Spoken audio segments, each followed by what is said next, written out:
and ladies and gentlemen, it's strange how the world conspires and everybody you know is somehow related or connected to each other.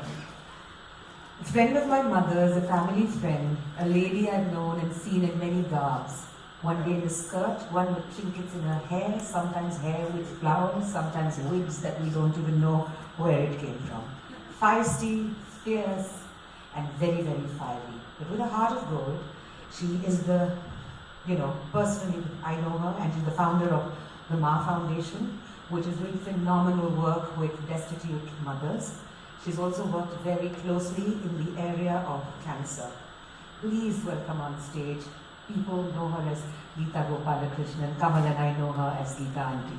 Thank you. And we invite my darling Kamal as well to the Fireside chat.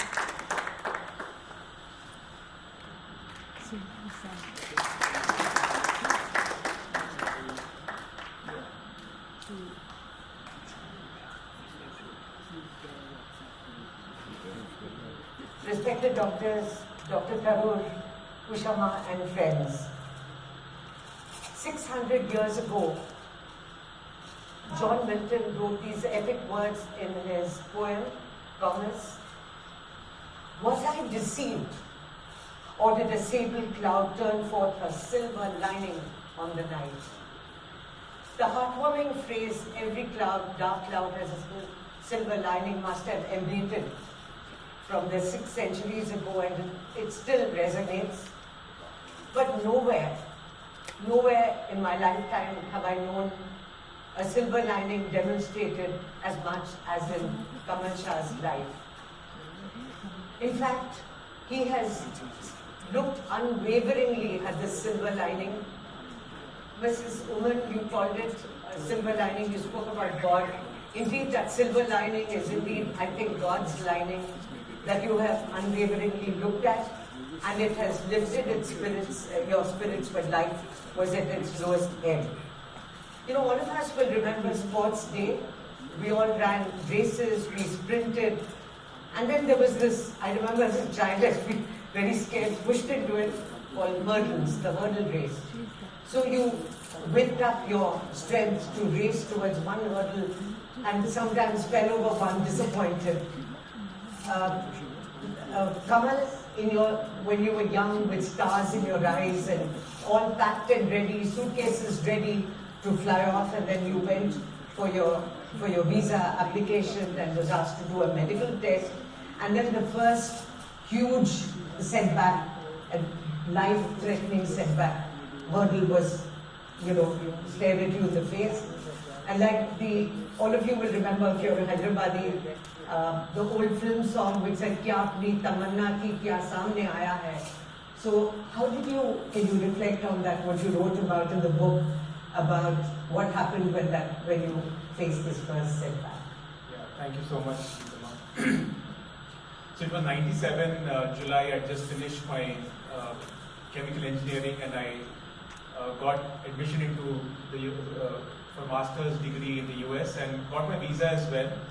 I was about to fly out in a couple of weeks. Tickets were booked. I started learning how to cook, because in the US, we have to cook on our own. There's no cooks, no mothers cooking there. So started learning how to cook, and I took these vaccines that were a prerequisite for foreign travel at that point. And the people who gave me the vaccines, they said that there would be some small side effects like fever or some small side effects. So that evening I kind of started having some nausea and fever and so on. I put it down to the vaccines and then started getting ready to pack my bags and get ready to go. But then those symptoms didn't subside, and then we said, I think this is looking a little unusual.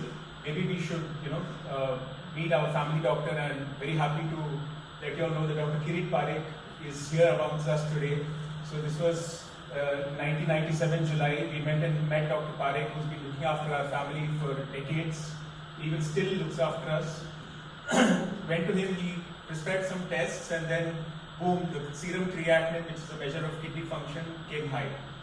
So at that point I didn't even know what kidneys did, how many we had, and what's the normal serum creatinine.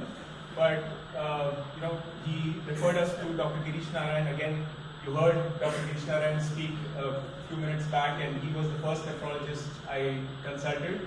We went to him, and he saw the lab investigation results and said that the kidneys are not working and you have to get on to dialysis immediately. Dialysis wasn't again a word I had heard till then in my life. So I was wondering what is this dialysis, but finally I was put on dialysis, and then the process started. Dr. Narayan would always tell us that it's a few more days, it's an acute kidney failure, it's going to revive on its own, one more week, but now it's 26 years, that week has never ended. So that was how it happened.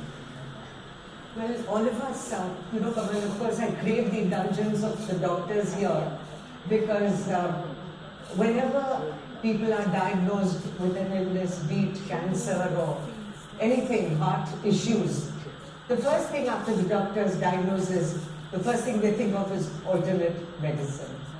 And I would just like you to, you went through this, I remember having a smile and a tear in my eye when you spoke about Dr. Gupta, not the famous Dr. Gupta here, but the, I won't call him quack Dr. Gupta, but whatever, who gave you water to drink, chanted a mantra, and so could you talk about that? So I think when anybody in our kind of society gets diagnosed with such a life-changing condition like kidney disease, it's but natural that neighbors or family, friends, they all they kind of find out about these alternate therapies or some therapy that worked, and then they would call my parents and tell them that this so and so was cured of kidney disease by this particular therapy. So you should definitely try it. And we were clutching at straws. I mean, this was a life-changing event for our entire family. So we would look for every option. We would like to try every single available remedy. So one such remedy was mantra healing, and the whole thing, the way it happened was we were trying various therapies, and then suddenly an anonymous envelope arrives at home with a paper cutting that talks about this Dr. Gupta in Bombay, who chants certain mantra and gives you a glass of water. And apparently if you drink that water for 4 months continuously every day, your kidney disease will disappear. So that was what the paper cutting said. So we said, anonymous envelope, so mystical, there's some miraculous thing happening here, we should try it. So I went to Bombay, and my aunt, who's again here with us today, went and stayed with them in their house. And we went and I got dialysis in Jaslow Hospital, because I wouldn't need dialysis till the kidneys started working, right? Till the mantra started showing its effect.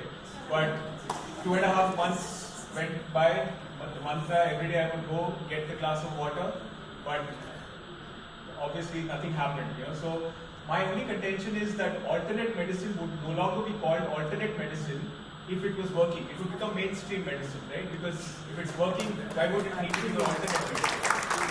So, over the years I've tried pretty much every kind of therapy that exists: homeopathy, Ayurvedic, allopathic, acupuncture. The acupuncture story is interesting.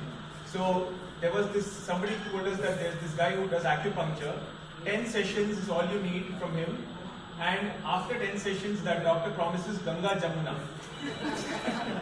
So basically, kidney, I'm not sure if all of you are aware, but people who are on long-term dialysis, they don't pass any urine. So this acupuncture specialist said, you'll be passing Ganga Jamuna after 10 sessions of my acupuncture. I wasn't aiming for Ganga Jamuna. All I wanted was 2 liters. That also never happened. So I guess that's the story of, alternate medicine. True. Well, each to their own, I suppose. A patient has a...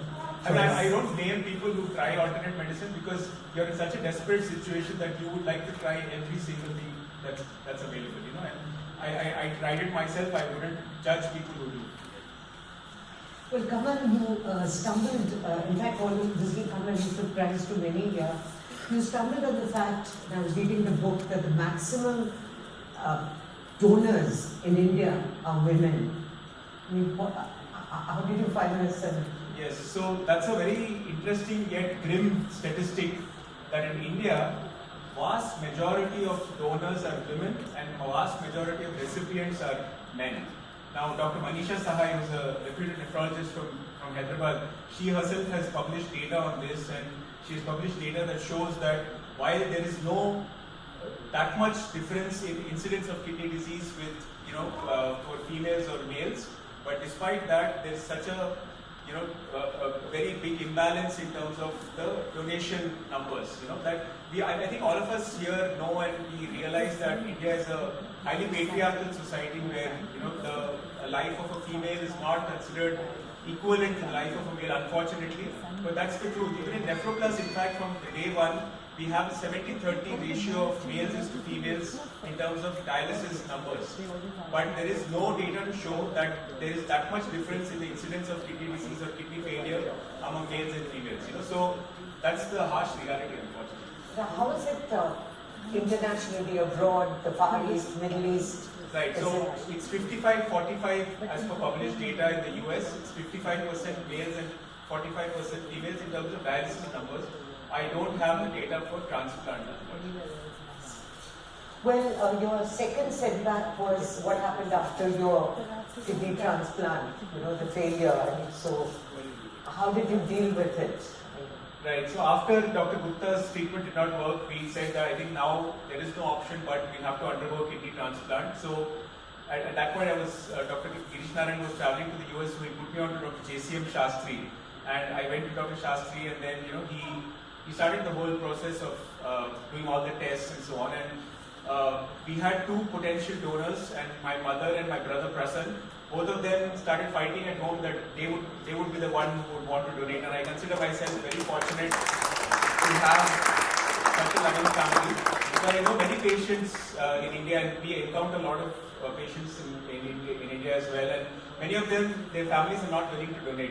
So I have been fortunate that there were actually literally arguments that would break out at home. My mother would say she would donate, and my brother would say no, I would want to donate. So we left the decision to Dr. Shastri, who picked my mother, because she was elder and my brother was hardly 20 at that point. And then we went for the transplant, eventually in Kamineni Hospital in November 1998. Everything went well for about 11 days, but then after that there was again a reduction in the kidney function. And soon after I had to get back onto dialysis. So that was very disappointing because for all of us, me, my family, everybody thought that this would give redemption, this would be the end of all the problems, I could get back and go back to the US, resume my studies and so on. But that didn't happen and I had to get back onto dialysis. That was a little bit of a setback, yes. Well, folks, if you think he went through this whole tsunami in this whole kidney transplant not working, he went through the real tsunami on a holiday when it hit the shores of Chennai.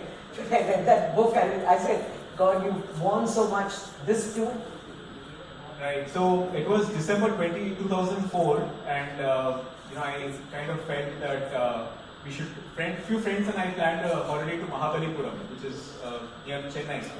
And we left on Christmas Day for Mahabalipuram, and that was when the next morning I had just finished the peritoneal dialysis exchange, and that was when the famous tsunami struck. We were at a cottage in the beach in Mahabalipuram, and within a minute or so we were neck deep in water. And I was surprised, like, what the hell is happening? When I looked around me, the refrigerator, the television in the room were all going up and down, bobbing in the water. So it was very, very scary, but somehow we managed to open the door. And we opened the door, we saw like a huge wall of water rushing towards us. It was very scary. But somehow, and in fact, one of my friends who was with us in Mahabalipuram, he's here today, Pushkar. So we somehow held on to the parapet and made our way to higher ground where we had an escape. But a lot of people in that resort that day got washed away in the tsunami, and I'm sure all of you remember the famous tsunami of 2004 where a lot of people lost their lives. But we were very lucky. But in that process, what happened was some bacteria probably got into my peritoneal dialysis catheter, and I got a series of exit site infections, tunnel infections, and then eventually peritonitis. And then we had to give up peritoneal dialysis because I kind of felt that peritoneal dialysis had given me my life back. It was really a good modality. I had a completely normal life, but now because of this tsunami, I had to give up PD. So that was quite a big setback. Anjali, you spoke about Kamal being a blogger. I read the book and I asked him yesterday. I said, could you make a business at that time? This whole blog, get doctors together, but then of course you got on to something better. But tell everybody about your various blogs and how it Right. gets. So after the peritoneal dialysis had to be given up, I went to Dr. Girishnaran again, and he saw that I was very upset because I had to give up PD. So he kind of felt that this guy is not happy with PD. So then he suggested, and in an extraordinary, with extraordinary foresight, he suggested that I switch to daily nocturnal home hemodialysis. And that modality was very, very new. There was nobody doing that in India at that point. So I went back to the internet and I started looking and finding out more about that therapy. And that therapy seemed to have a lot of promise. A lot of people were saying a lot of good things in the US. In India, there was nobody doing it. But in the US, there were a lot of people who were very happy with that modality. So then under Dr. Narayan's advice, I finally took the plunge and I set up the machine at home and I started doing daily nocturnal home hemodialysis. At that point, I felt that I had seen everything that a dialysis patient typically sees, in India. So I thought I should share my experience with, other patients. And then, eventually I started writing a blog. Blogging also was something new at that point. And that blog became fairly popular. So at one point, if you search for dialysis in India on Google, my blog would come up #1. So it was a very humbling experience because a lot of patients would suddenly send me an email out of the blue and say, we read this post of yours in the blog and we are facing this problem, what would you suggest? So while I would give them the caveat that, I'm not a nephrologist, I'm only a patient, please talk to your nephrologist and only then do that. But this is what I did, this is how I handled my situation. So I think that blog was a very enriching experience for me. And I never thought of making it a business because for me it was just getting the word around, getting people to talk to somebody who's undergoing the same thing or who's undergone the same thing and come out successfully was huge enough. Do you still continue the blog? Yes, very much. Big time. Yes. Not as regularly as I would like to, but yes, I do post once in a couple of weeks. Dr. Tarun, I'm going to quote you now. I hope I picked it off the net, so I won't put this. But I think they quote you to say, work hard in silence, let your success be your noise. Did you say that, sir? Quite possibly, yes. Then it was, whatever it is. I quote you. In the context of this, Kaval, in all the hours and hours of dialysis and just lying in bed, looking at the ceiling, you conceived of Nephroplus and it's already creating ripples all over the world now, Uzbekistan. So how was it born where, I know you had something to do with it, Right. How did you evolve and get this idea? Yeah. So during my entire journey with kidney disease, I always felt that there is a lot that can be done differently from what was being done at that point. And then suddenly, but I always had this thing at the back of my mind that I'm a dialysis patient. While yes, I'm leading a fairly normal life, but still, setting up a business on your own is quite daunting. But then suddenly one August morning in 2009, I got an email from this gentleman sitting here in the first row, Vikram Gopala. I didn't know him before that. It was an email that came in my inbox out of the blue. And it said that he stumbled upon my blog. He was a strategy consultant who wanted to do something in healthcare in India, and he had 4 ideas, one of which was dialysis. And when he Googled dialysis, he stumbled upon my blog, and he found it very intriguing. And he said he spent several hours reading through that blog, and he wondered if we could catch up for breakfast the next morning and talk about the topic. So I said, sure, I'm happy to talk, no harm done. So I said, Vikram, yes, let's meet at this time. And then we fixed up a time. And then we met next morning for breakfast at Belson's Taj Mahal Hotel in Secunderabad. And we chatted about the whole idea of how dialysis can be done differently in India.